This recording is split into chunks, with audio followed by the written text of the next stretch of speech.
Vokabeln nie mehr vergessen mit Geschichten.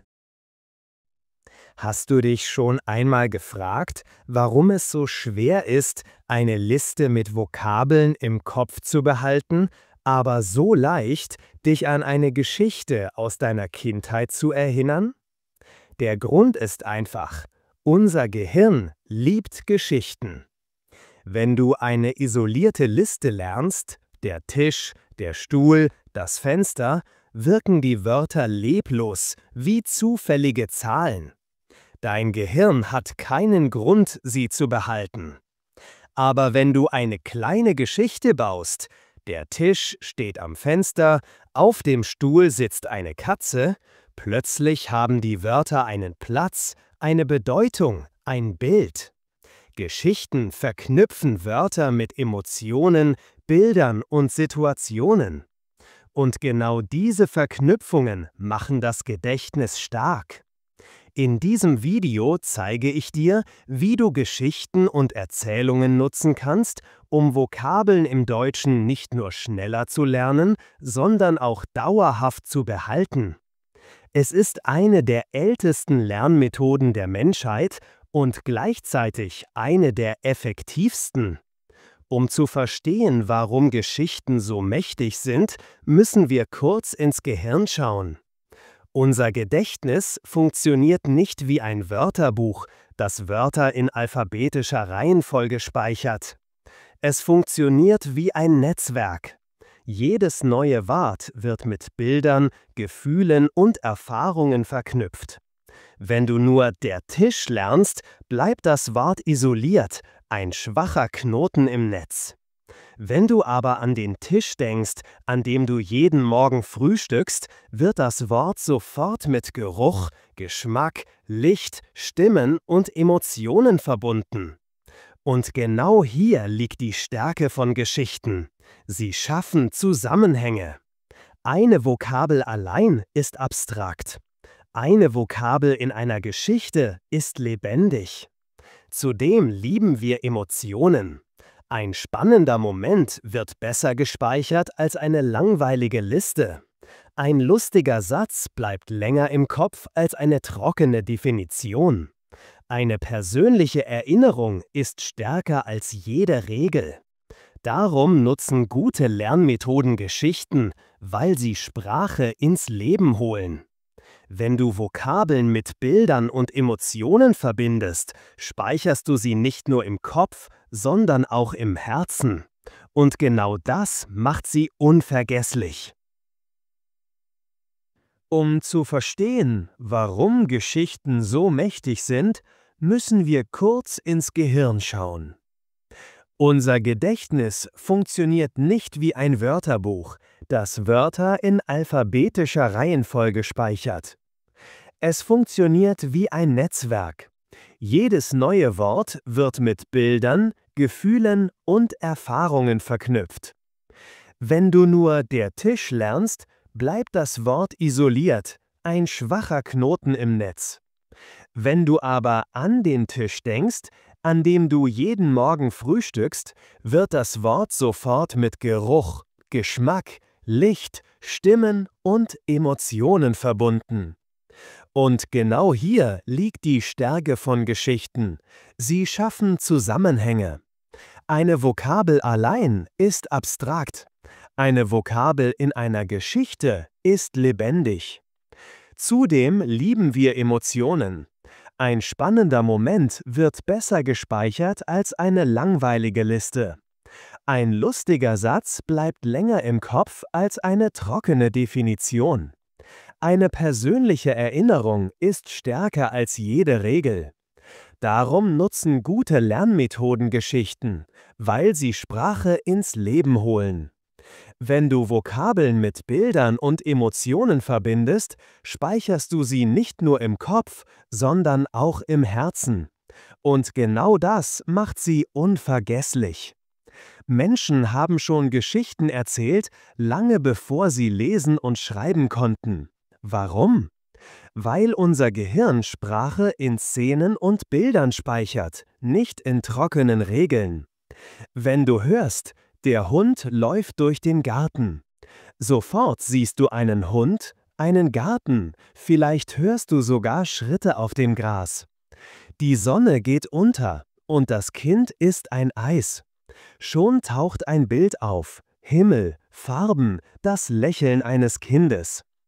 Das ist die Macht der Erzählung. Sie verwandelt Wörter in kleine Filme im Kopf. Im Gegensatz dazu klingt eine Wortliste kalt.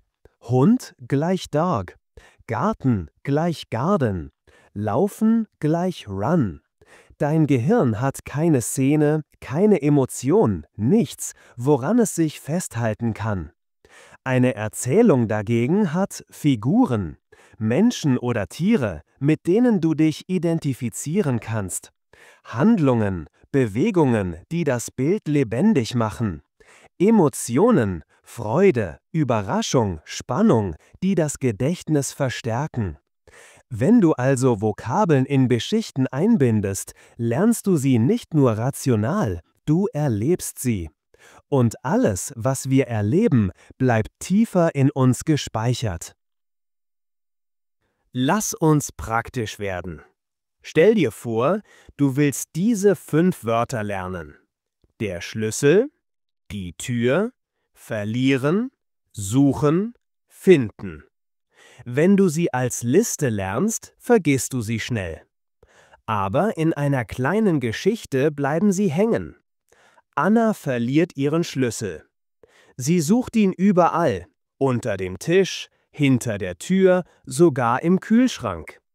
Endlich findet sie den Schlüssel in ihrer Tasche und lacht über sich selbst. Plötzlich ist jedes Wort eingebettet in eine Szene. Verlieren hat eine Handlung. Suchen erzeugt Spannung. Finden bringt die Lösung und ein Lächeln. Der Schlüssel und die Tür sind klar im Bild verankert. Wenn du dir diese Mini-Story vorstellst, vielleicht sogar mit Humor, bleiben die Wörter automatisch im Gedächtnis. Beim nächsten Mal, wenn du verlieren hörst, taucht vielleicht Annas hektische Suche in deinem Kopf auf. Und genau das macht das Wort unvergesslich.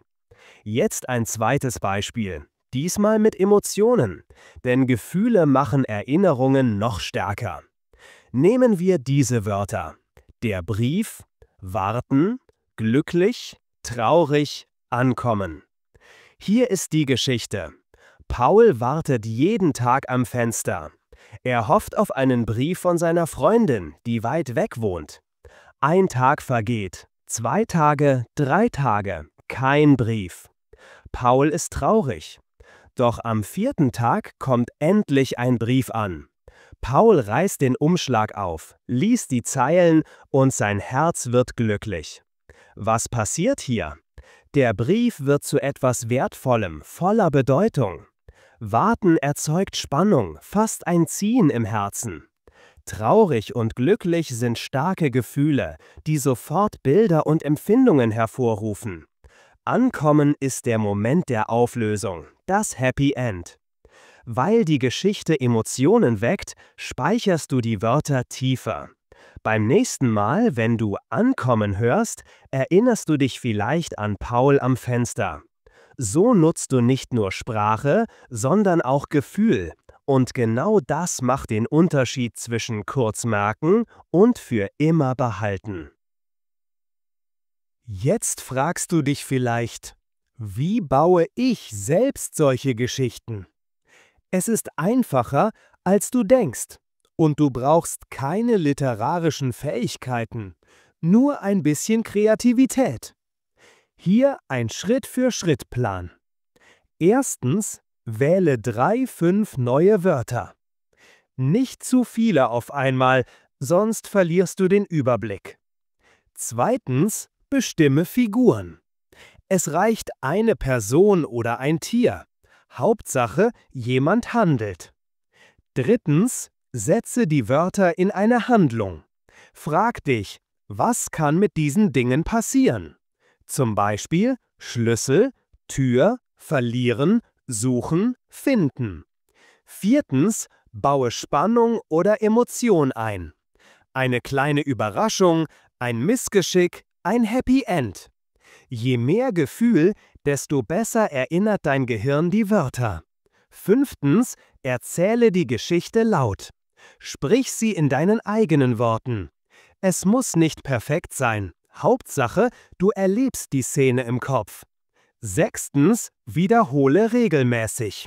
Je öfter du die Story erzählst, desto tiefer verankern sich die Wörter. Nach ein paar Tagen kannst du die Vokabeln ohne Anstrengung abrufen. Beispiel: neue Wörter: der Hund, rennen, der Ball, glücklich, fangen. Geschichte: ein Hund rennt über den Garten. Er jagt einem Ball hinterher. Endlich fängt er ihn und ist glücklich. Kurz, einfach, aber sofort im Kopf. Bis jetzt haben wir darüber gesprochen, wie du eigene Geschichten erzählst, um Wörter aktiv zu verankern. Aber genauso wichtig ist der Input: Geschichten hören und lesen. Warum? Weil unser Gehirn beim Zuhören oder Lesen dieselben Prozesse aktiviert wie beim Erleben. Wenn du eine Geschichte hörst, feuern deine Nervenzellen so, als wärst du selbst dabei. Hörst du, der Junge läuft durch den Regen und lacht, sofort siehst du Bilder, spürst vielleicht sogar Nässe oder Freude. Liest du, die Frau öffnet vorsichtig die Tür, dein Gehirn spielt die Szene nach, fast wie ein kleiner Film.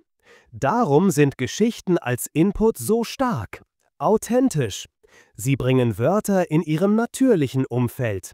Emotional.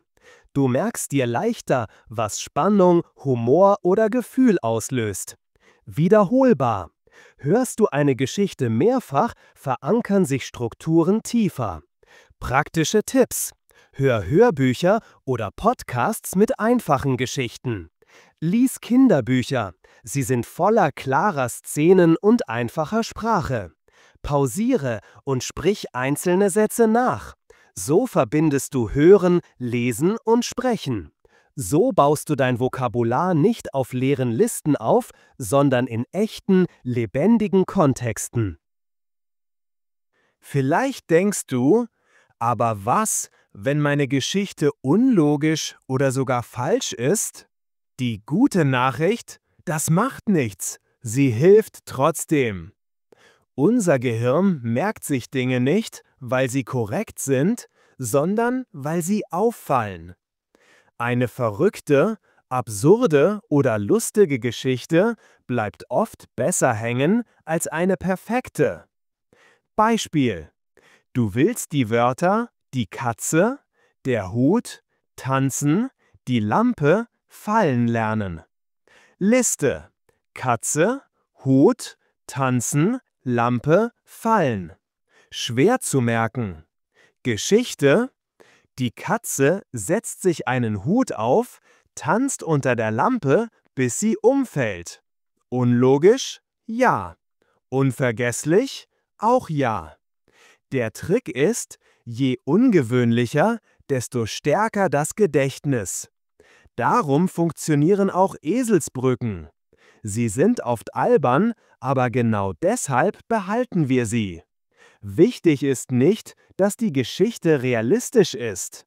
Wichtig ist, dass dein Gehirn ein Bild, eine Szene, eine Emotion bekommt. Ob ernst oder lustig, beides bringt die Vokabeln tiefer ins Gedächtnis. Also, trau dich, verrückte Geschichten zu erfinden. Dein Deutsch wird davon profitieren. Am Ende siehst du, Geschichten sind viel mehr als Unterhaltung. Sie sind ein Lernwerkzeug. Sie helfen dir, Wörter nicht nur kurz im Kopf zu haben, sondern tief im Gedächtnis zu verankern. Warum? Weil Geschichten Kontext schaffen, statt isolierte Listen. Weil sie Emotionen wecken, die Erinnerungen stärker machen. Weil sie Wörter in Bilder und Szenen verwandeln, die du dir leicht vorstellen kannst. Weil sie dir erlauben, kreativ zu sein, sogar mit verrückten, unlogischen Ideen. Wenn du Geschichten nutzt, lernst du nicht wie ein Schüler, der Vokabeln paukt, sondern wie ein Mensch, der Sprache lebt. Du lachst über deine eigenen Mini-Stories, du fühlst mit Figuren, Du erschaffst kleine Filme in deinem Kopf. Und genau das macht den Unterschied. Lernen wird nicht nur effektiver, sondern auch spannender. Die beste Methode ist also: Hörgeschichten, lies Geschichten und erzähl deine eigenen. Nutze neue Wörter sofort in einer kleinen Szene. Wiederhole sie, variiere sie, spiel damit. So baust du dir nach und nach ein starkes Netz von Vokabeln auf, verbunden durch Fantasie und Gefühl. Und irgendwann merkst du, du denkst nicht mehr in Listen, du denkst in Geschichten. Und das ist der Moment, in dem Deutsch wirklich lebendig für dich wird.